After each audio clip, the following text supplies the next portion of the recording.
Et on retrouve Charlotte Urien-Thomaca. Urien-Thomaca, bonjour Charlotte. Bonjour Julien. Jean-Luc Mélenchon n'y est pas allé par quatre chemins suite à cette affaire samedi soir à Paris. Il a affirmé que la police tuait, c'est ce qu'il a déclaré.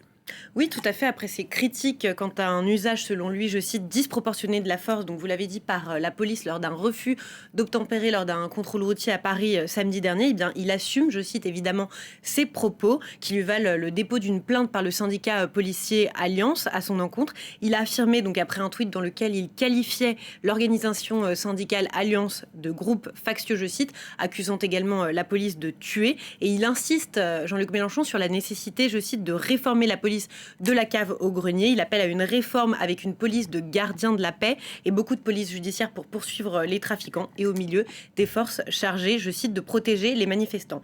Pour lui, il faut remplacer la BAC, la brigade anticriminalité, par une police de proximité. Une polémique donc qui part de ce fait divers tragique, vous l'avez dit, et qui se répand comme une traînée de poudre chez les politiques. Des leaders donc qui n'hésitent pas évidemment à récupérer cet événement pour mobiliser leur base électorale. Et bien ça, c'est la hantise des gouvernements, Julien. Puisque l'événement inattendu surgit à quelques jours d'un vote décisif, le vote du premier tour des élections législatives, très important pour la majorité.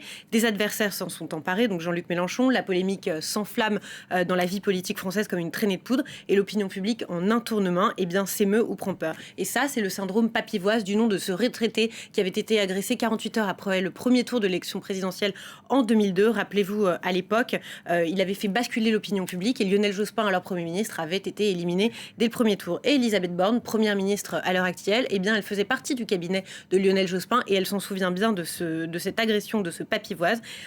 Sur le moment, elle avait dit, je cite, qu'il n'avait pas pris la mesure des choses lors de cette agression. Et dernièrement, elle a dit qu'en 2022, il fallait être vigilant face à ce type d'agression parce qu'aujourd'hui, avec les chaînes d'infos et les réseaux sociaux, eh bien, ça pouvait vite avoir une caisse de résonance. Oui, le parti présidentiel a saisi la balle au bon. Elle n'a pas du tout apprécié les propos de Jean-Luc Mélenchon. Oui, tout à fait. Et puis la majorité, donc vous l'avez dit, a réagi évidemment, à commencer par le ministre de l'Intérieur, Gérald Darmanin, qui s'est fendu d'un tweet pour dénoncer évidemment les propos de Jean-Luc Mélenchon, leader de la NUP, dans lequel il soutient les gendarmes et les policiers. Il le remercie de faire leur travail. Alors depuis, on voit se succéder sur les plateaux télé et radio les membres du gouvernement et les ministres pour accuser Jean-Luc Mélenchon d'être contre la police. Alors cette polémique, évidemment, elle a très vite pris une tournure politique et comme je le disais précédemment, à quelques jours du premier tour des élections législatives, eh bien, la majorité ne peut pas se permettre de laisser Jean-Luc Mélenchon saturer l'espace médiatique et politique,